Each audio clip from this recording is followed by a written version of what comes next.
Hello guys, आज हम लोग फिर आ रहे हैं क्लास 8th का क्षेत्रमिति में। और क्षेत्रमिति में हम लोग आज क्वेश्चंस का सॉल्यूशन करने आ रहे हैं। इस क्वेश्चन में यह कह रहे हैं क्वेश्चन की समलंब चतुर्भुज का एरिया निकालने के लिए कह रहा है। तो इस क्वेश्चन को पढ़ने से पहले अपील है कि हमारे YouTube चैनल को आप लोग सब्सक्राइब कीजिए, लाइक कीजिए और शेयर कीजिए। तो चलते हैं अब क्वेश्चन की ओर। क्वेश्चन क्या कह रहे हैं? क्वेश्चन कह रहे हैं एक समलंब चतुर्भुज का समांतर भुजा 10 सेंटीमीटर और 22 सेंटीमीटर है और असमांतर भुजा बराबर है, जिनमें प्रत्येक की लंबाई 10 सेंटीमीटर है। समलंब चतुर्भुज का क्षेत्रफल ज्ञात करें। अब देखो, समलंब चतुर्भुज है। हम लोग समलंब चतुर्भुज के बारे में बहुत बेहतरीन तरीका से जानते हैं कि ऐसा चतुर्भुज होता है जिसमें एक युग्म क्या होता है, समांतर होता है। इसीलिए उस चतुर्भुज को हम लोग क्या बोलते हैं, यानी समलंब चतुर्भुज बोलते हैं। एक भुजा, एक जोड़ा भुजा क्या होता है, समांतर होता है, इसीलिए उसको हम लोग क्या कहते हैं, समलंब चतुर्भुज कहते हैं। जब समलंब चतुर्भुज के बारे जान गए, अब यहाँ पर इसका क्षेत्रफल निकालने के लिए करा। तो इसका क्षेत्रफल होता है 1/2 गुना समांतर भुजाओं का योग गुना ऊंचाई होता है। लेकिन यहाँ पर देख रहे हैं कि समलंब चतुर्भुज कहीं ऊंचाई नजर नहीं आता है, तो इसीलिए अब सबसे पहले इसका ऊंचाई निकालना पड़ेगा। ऊंचाई निकाल करके तब उसका फिर क्षेत्रफल निकालेंगे इसी फॉर्मूला के मदद से। चलो, इसको हम लोग यहाँ पे सबसे पहले क्या करेंगे, फिगर ड्रॉ करेंगे। फिगर ड्रॉ करेंगे, कैसे करेंगे? देखो, यहाँ पर एक समलंब चतुर्भुज का चित्र बनाएंगे। इस समलंब चतुर्भुज का चित्र बना करके हम लोग क्या करेंगे, यहाँ पे क्षेत्रफल निकालेंगे। तो इस तरह से समलंब चतुर्भुज बन रहा। तो इस तरह से यहाँ पे समलंब चतुर्भुज तैयार हो गया। ये समलंब चतुर्भुज बना। क्या बना? समलंब चतुर्भुज। ए, यहाँ पे बी, यहाँ पे सी, यहाँ पे डी। ये समलंब चतुर्भुज का समांतर भुजा जो है ये है। ये कितना है, कहाँ है? इसका समांतर भुजा है ना 10 सेंटीमीटर। तो ये 10 सेंटीमीटर हो जाएगा। और 22 सेंटीमीटर वाला तो ये 22 सेंटीमीटर हो जाएगा। और असमांतर भुजा बराबर है, यानी असमांतर भुजा क्या बोला है, बराबर है। कितना है? और प्रत्येक की लंबाई कितना दिया है, 10 सेंटीमीटर बोला है। तो ये भी 10 सेंटीमीटर हो जाएगा और ये भी क्या हो जाएगा, 10 सेंटीमीटर हो जाएगा। देखो, अब यहाँ पे हम लोगों को क्या करना है कि इसका एरिया निकालना है। तो सबसे पहले जो दिया है उसको हम लिख देते हैं। लिखेंगे यहाँ पे समलंब चतुर्भुज, समलंब चतुर्भुज ए बी सी डी में, समलंब चतुर्भुज ए बी सी डी में कहा है समांतर, क्या कहा, समांतर भुजाएं। समांतर भुजाएं कौन कौन है? कहता है 10 सेंटीमीटर एवं कितना है, 22 सेंटीमीटर का है। और समांतर भुजा, और समांतर भुजा की बात किया और समांतर भुजाएं की बात कर रहा है। तो कितना है यहाँ पे, 10 सेंटीमीटर और बराबर का है दोनों। क्या कहा? दोनों बराबर का। ये भी 10, ये भी 10 हो जाएगा। समझे? चलो, अब इसका क्या निकालना है, इसका क्षेत्रफल निकालने के लिए कह रहा, एरिया निकालने के लिए कह रहा। चलो, एरिया कैसे निकाला जाएगा, एरिया कैसे निकाला जाएगा इसका? अब इसका एरिया हम लोग क्या कर रहे हैं, निकाल रहे हैं। चलो, एरिया निकालने के लिए अब यहाँ पर जो फॉर्मूला होता था उस फॉर्मूला में यहाँ पर ऊंचाई है ही नहीं, ऊंचाई निकालते हैं। तो ऊंचाई निकालने के लिए हम लोग एक काम करते हैं। क्या काम करते हैं, ऐसे तो बनेगा नहीं। तो हम जान रहे हैं कि ये भुजा और ये भुजा क्या है, समांतर है। और ये कितना है, 10 सेंटीमीटर है।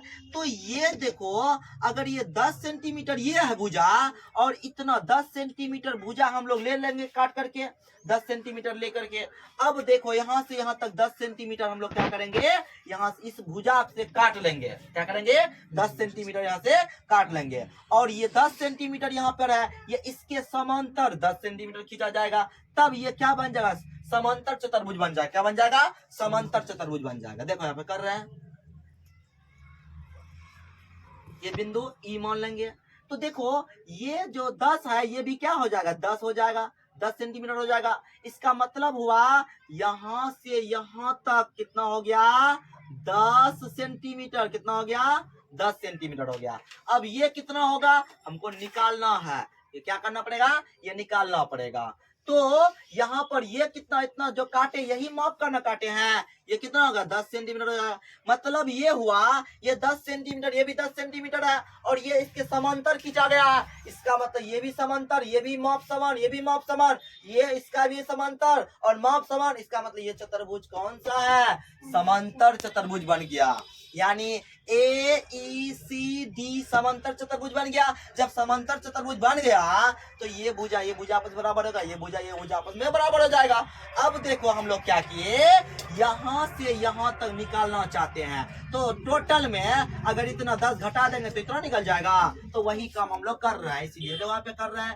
तो यहाँ पे पहले लिखेंगे AB बराबर 22 सेंटीमीटर। कितना है, 22। और कहा है कि यहाँ पे कौन है, CD, यानी AE जो होगा वो AE किसके बराबर होगा, CD के बराबर होगा, CD के बराबर होगा। और कितना होगा, 10 सेंटीमीटर होगा। ये इसके बराबर है कितना, 10 सेंटीमीटर के बराबर होगा। ये इसके बराबर है और ये इसके 10 के बराबर है। तो इस तरह से यहाँ पे कर दिए। अब मुझे निकालना है क्या, BE निकालना है। तो BE निकालने के लिए टोटल में क्या करेंगे, टोटल में उसको घटा देंगे, किसको, AE को। यानी AE को क्या करेंगे, घटा देंगे। AB में AE घटा देंगे तो AE है कितना, पहले AB कितना, AB 22 सेंटीमीटर है, 22। उसके AE कितना है, AE बराबर CD है, CD बराबर 10 सेंटीमीटर है। तो ये दोनों बराबर हो गया ना, ये इसके बराबर है, इसीलिए ये भुजा इसके बराबर हो गया। तो इसको आप घटा रहे हैं, AE का माप कितना, 10 सेंटीमीटर है। तो यहाँ पे 10 सेंटीमीटर क्या कर रहे हैं,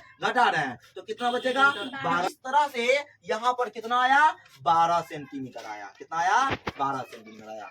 अब देखो यहाँ पर हम लोग जो ये काम कर रहे हैं किसके लिए कर रहे हैं, केवल और केवल ऊंचाई निकालने के लिए काम कर रहा है। क्योंकि समलंब चतुर्भुज का क्षेत्रफल निकालना है, ना कि त्रिभुज का क्षेत्रफल निकालना है। इसीलिए यहाँ पे हम लोग इसका प्रयोग करने के लिए हम लोग क्या कर रहे हैं, इसका प्रयोग यहाँ पर त्रिभुज में काम करना पड़ रहा है। चलो अब त्रिभुज में जाते हैं। त्रिभुज क्या होता है, यानी BCE में तो देखो एक कंडीशन नजर आ रहा है कि ये क्या है, यहाँ पर 10 है, ये भी 10 है। ओहो, इसका मतलब ये हुआ कि ये भुजा आपस में बराबर है। इसीलिए यहाँ पर कैसा त्रिभुज हो जाएगा, यहाँ पर हो जाएगा समद्विबाहु त्रिभुज। इसीलिए यहाँ पर लिखेंगे नाव करके, क्या लिखेंगे, इसीलिए समद्विबाहु, है ना, समद्विबाहु त्रिभुज BCE में समद्विबाहु त्रिभुज हुआ। सही बात है, क्योंकि दो भुजा आपस में बराबर है। कहता था जिस त्रिभुज का दो भुजा बराबर हो उसे हम लोग क्या कहते हैं, समद्विबाहु त्रिभुज कहते हैं। अब समद्विबाहु त्रिभुज का क्या करेंगे, इसका एरिया निकालेंगे। चलो तो इसका एरिया कैसे निकालेंगे, यहाँ पर जानते हैं।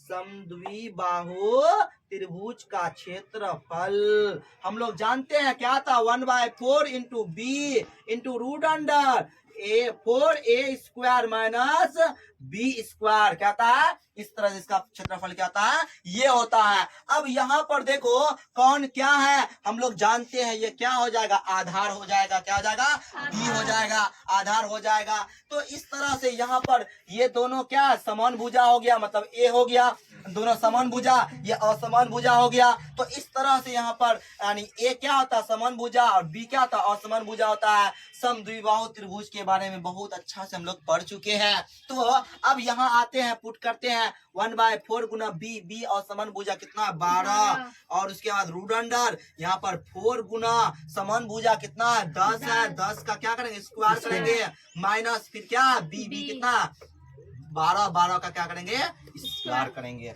अब देखो यहाँ पर 4 गुना 12 गुना रूट अंडर, यहाँ पर 4 गुना 100 हो जाएगा, माइनस यहाँ पर कितना 144। अब यहाँ पर करेंगे 1/4 गुना 12 गुना रूट अंडर, यहाँ पर 400 हो जाएगा, 144 घटा देंगे, कितना करेंगे, 144 घटा देंगे। 1/4 गुना 12 गुना रूट अंडर, यहाँ कितना बचेगा, तो यहाँ पे 10 में 4 गया, यहाँ पे कितना 6 बचा। उसके बाद यहाँ कितना बचा, 9 में 4 गया 3, 4 कितना बचा जी,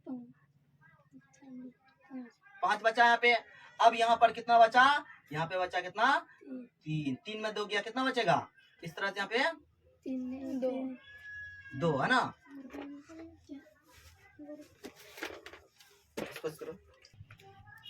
चलो अब यहाँ पे हम लोग काम कर रहे हैं, कितना है 1/4 गुना 12 गुना यहाँ पर निकलेगा कितना 16 निकलेगा, कितना 256 है तो 16 निकलेगा। अब यहाँ पर हम लोग 4 तिया 12 16 तिया 48, कितना आएगा 48 सेंटीमीटर स्क्वायर, यानी इसका क्षेत्रफल आया, किसका त्रिभुज का क्षेत्रफल आया। अब हम लोग क्या करने वाले हैं, फिर एक हम लोग फिर से इसी त्रिभुज का क्या करेंगे क्षेत्रफल निकालेंगे, और सिंपल फॉर्मूला द्वारा इसका क्षेत्रफल निकालने के लिए सोच रहे हैं। तो समद्विबाहु त्रिभुज था तो हम लोग कर लिया, अब सिर्फ लिखेंगे त्रिभुज क्षेत्रफल है ना। त्रिभुज का क्षेत्रफल क्या होता है 1/2 गुना आधार गुना ऊंचाई, क्या होता है ऊंचाई। तो इस तरह से यहाँ पर इसका दे दिया है, क्षेत्रफल कितना आया है 48 सेंटीमीटर आया था, 48 सेंटीमीटर स्क्वायर आया था। अब देखो यहाँ पे 48 लिख दिए, 1/2 गुना आधार, आधार कितना है इसका 12, ऊंचाई क्या मुझे पता नहीं है, इसका ऊंचाई h मान लेंगे, क्या मान लेंगे h मान लिए। अब देखो यहाँ पे 48 1/2 गुना, अब इसको काट देंगे तो यहाँ पर कितना आएगा 6, तो यहाँ पर 6h हो जाएगा। अब देखो यहाँ पे 6h को इधर लाते हैं, 48 को इधर लाते हैं, तो h बराबर हो जाएगा 48/6, तो यहाँ पर कितना आएगा यहाँ पे 6 8 छक्के 48 होता है, तो h का मान कितना आया 8 सेंटीमीटर आया। चलो अब हम लोग क्या करने वाले हैं, समलंब चतुर्भुज का क्षेत्रफल निकालने वाले हैं। समलंब चतुर्भुज का क्षेत्रफल कैसे निकाला जाता है, अब इसका फॉर्मूला यूज करेंगे। तो यहाँ पर लिखेंगे नाव, क्या करेंगे नाव समलंब, क्या समलंब चतुर्भुज, क्या समलंब चतुर्भुज का क्षेत्रफल तो होता है 1/2 गुना समांतर, क्या है समांतर भुजाओं का योग है ना, समांतर भुजा का योग गुना ऊंचाई होता है। तो हम लोग ऊंचाई निकालने के लिए इतना काम किए, तो 1/2 गुना समांतर भुजा दिया 10 + 22 गुना ऊंचाई निकला, कितना अभी यहाँ पे h 8 निकला है ना। 1/2 गुना यहाँ पर जोड़ेंगे कितना होगा, यहाँ पर 2 3 32, यहाँ पे 8, तो यहाँ पर 16 32, 16 गुना 8 करेंगे, 16 8 कितना होता है 8 छक्के 48 का हासिल 4 8 4 12 28।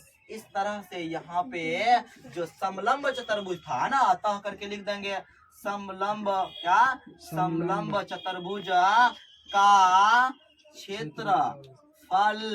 क्षेत्रफल कितना आया 128 सेंटीमीटर स्क्वायर आया। तो यहाँ पर जो सवाल कह रहे थे कि यहाँ पर जो समांतर भुजा था वो 10 सेंटीमीटर 22 सेंटीमीटर था, और समांतर भुजा का तो समान की वजह से यहाँ पर जो त्रिभुज बना है वो विषम बाहु त्रिभुज नहीं बन करके वो समद्विबाहु त्रिभुज बन गया। अगर यहाँ पे वो असमान भुजा रहता, समान नहीं रहता, यानी असमान भुजा समान नहीं होता, तो क्या होता है यहाँ पे विषम बाहु त्रिभुज बनता। विषम बाहु त्रिभुज बनने की वजह से हम लोग उसका क्या करते हैं अर्ध परिमाण निकालते, फिर हीरोन का सूत्र उसका क्षेत्रफल निकालते, फिर त्रिभुज का क्षेत्रफल देकर के उसका ऊंचाई निकालते, तब फिर उसका क्या करते हैं समलंब चतुर्भुज का क्षेत्रफल निकालने की कोशिश करते हैं। तो यहाँ पर जिस आधार पे क्वेश्चन कहा उसी आधार पे क्वेश्चन बनाने की कोशिश किए। तो इस तरह से यहाँ पे हम लोग क्या किए, इस सवाल का सोल्यूशन किए, और बहुत से आप लोगों को समझ में आएगा। इसीलिए तो बोल रहे हैं आप हमारे वीडियो को देखिए और चैनल को सब्सक्राइब कीजिए और लाइक कीजिए और दूसरों को शेयर कीजिए, ऐसे वीडियो और बहुत ज्यादा हम लोग अपलोड कर सके। इसलिए तो कह रहे हैं आप हमारे वीडियो को देखिए, जरूर देखिए। चलो आज यहीं तक, थैंक्स।